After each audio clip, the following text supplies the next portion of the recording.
Okay, so like we said, today we're talking about, and we're going to be interviewing Mr. Victor Rendon. So I guess before we bring him out here, Miss Alondra, what do you know? Have you ever heard of Mr. Rendon, or what do you know about him? No, I don't know Mr. Rendon. I just know briefly about many guests that you have brought in at Texas State through, your salsa tribute nights that you had, but not Mr. Victor Rendon, no. Yeah, the salsa tribute concerts we used to have, right?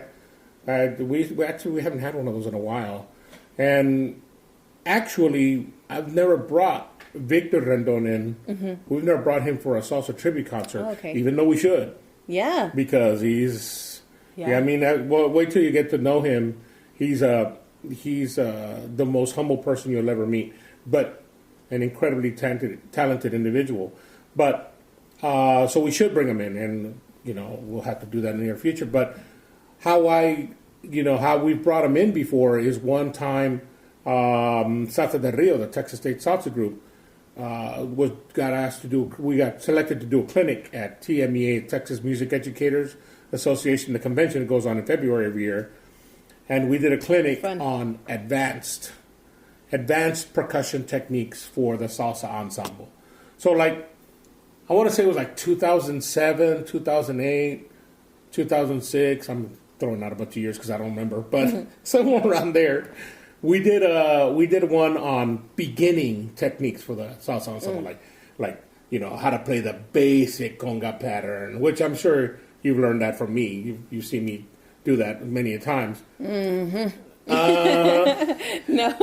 but you're like, no, not really. No. But I always get comments. We'll do something like that. Like, okay, everybody, here's how you play the conga pattern, and here's how you play the bongo pattern. The martillo pattern, or the tumbao pattern, or cascara. All those are basic patterns. But then later on, somebody will tell me, I know all the basic patterns, but I still don't sound like the recording. Yeah, and that's true. Yeah, because the basic patterns are like step one. Yeah, and then on top of that, you have to add all the other little things.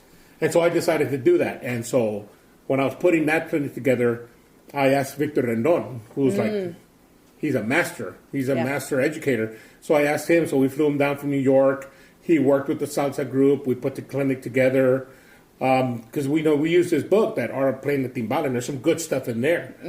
Specifically, there's a really good portion of it that has to do with how to play bongo, repiques on the bongo, which is advanced. And so I brought him in, and the students loved working with him. He loved working with the group. We had a great time at the TMEA clinic. So that was great. That was awesome. And we haven't brought him back in a while. Yeah. But I've stayed in contact with him. I've stayed in contact with him here and there.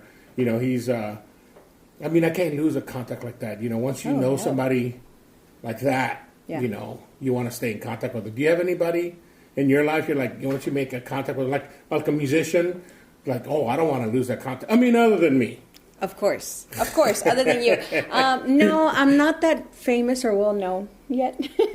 Yet is important. Yet is important. I don't know anybody big. Honestly, the connections that I probably have made have been through you, and they know you before they know me. So no, but that's really cool. And for you, it's a unique situation because as we've gone through the podcast, it's not only been about mariachi, it's about salsa. You're well versed in both areas.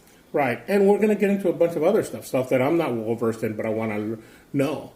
Yeah. Because when we started talking about all this thing, I was saying every single episode we have that the whole idea when you brought this to my attention about podcasts, because you're the one who talked about it, was my interest was wow, I get to interview people and learn more, because I want to keep learning. Keep learning. I want to be, learn for the rest of my life. That's the, once you graduate, and you graduated not too long ago, you just can't stop learning. Learning is a lifelong commitment. And if you want to be good, and if you want to learn. Yeah, life is ever changing, and there's it's ever changing, ever evolutionizing. Yeah, revolutionizing? No, not evolutionizing. Evolutionizing. All right. Well, I like that word. Yes. Evolving. There you go. Yeah, that's the word. I had to think about it too. I was like, revolutionizing. Yeah, no, I mean. And you know, it's kind of like survival of the fittest. Either you change and you adapt and you grow more, or you get left behind, right? So like this whole podcast, everybody does podcasts now. Like everybody's doing a podcast now. Like it's a brand new thing. Everybody was doing YouTube before, and now it has moved on to, you know, podcasts and stuff. And so that's why we did it. You know, as I was doing some initial research on podcasting and all that, one thing that really caught my eye in all the research that I was doing, you know, on other podcasts and all that kind of stuff, that the thing that everybody kept saying about podcasting is that people tend to listen longer. Like YouTube videos, I mean, it's a very well understood thing. YouTube videos, you got to get people's attention fast or else they're out. Yeah. But the length of time people listen on a podcast is much longer. Yeah. And it's because it's an audio format. You know, obviously you could do video formats of your podcast, but podcasting itself is an audio format. Yeah, of course. And so there's something like there's when you got somebody, you know, somebody's just talking and you're listening on headphones or however you're listening to their conversations, there's something personal that really starts happening. Well, you just said it yourself, conversation. It's a conversation. Like for me, it was always listening to podcasts whenever I was driving to work. And it was a podcast where it was so personal that it felt like my friend was in the passenger seat and we were just having this conversation where I didn't have to talk. Right. I just had to listen. And that's a whole different experience because when you just have to listen, you don't have to exert that extra energy to talk. And so it goes deeper because it's not, you just have to sit there and watch something. You just listen to it. You can be washing dishes. You can be cleaning your house. You can be going on a walk. You can be going, it's portable, right? So, and then plus with YouTube, like, especially with attention span nowadays, like I have TikTok. Do you have TikTok? Do not have TikTok. You should get TikTok. No. I should. I should probably look into that. Doing some kind of TikTok short. You do the renegade? I'm just kidding. Yeah, I mean, I don't even, all that is beyond me. I'm like, I feel up hip because I have Facebook, and that's like old school. Because you have Facebook? Yeah. I'm like, I'm hip, right? I'm hip. No, I'm just kidding. You are hip, sir. Well, I don't know. But I mean, I can take it. TikTok, yeah, I mean, that's the new thing, right? TikTok. Mm-hmm. But you know, I mean, I haven't even got on Instagram or anything like that. But you know, this whole podcasting thing, that's awesome. I'm really looking forward to it.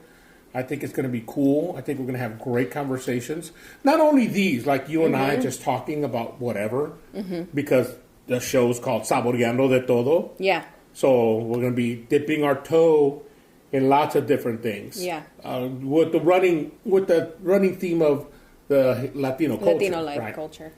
But not only that, you know, we're going to also talk to some great guests and all that kind of stuff. So, yeah. And so far, our guests have been awesome. We've had, we had our first episode was Juan Ortiz from San Antonio. Awesome. And like we covered it already, the amount of impact, you know, he has had in music education and especially in this area because we are from the Central Texas area. Yeah. And then we had Alex Ramirez, another local from Austin. Austin. And they've been different perspectives. Yeah. I mean, I honestly, I know Juan Ortiz a lot more than I know Alex, but, you know, I've known Alex, but getting to know his story and his background was awesome because I never knew a lot of that stuff. Yeah. And, you know, he worked closely with a pioneer in Austin, a mariachi, with Mr. Castro. Yeah. Zeke Castro was a godfather of mariachi education in Austin. And, of course, Juan Ortiz with Del Ortiz, they're the godfathers of mariachi education in San Antonio and, you know, really all around because what they started in San Antonio really grew everywhere. So Yeah. So, but going back to today, we have Mr. Victor Rendon. Yes. And it's going to be, you know, I know your main background is mariachi, but I know you've been to lots of our salsa nights. Yeah. and you love salsa music. They've been fun. They've been really fun. Yeah. And so I know you're gonna love talking to him and getting to know him because he is a legend. Yes. Okay, well, I guess if you don't have anything else, I don't have anything else. I think we should get started with Mr. Victor Rendon. Yes, let's get to it. Okay, so next up is Mr. Victor Rendon.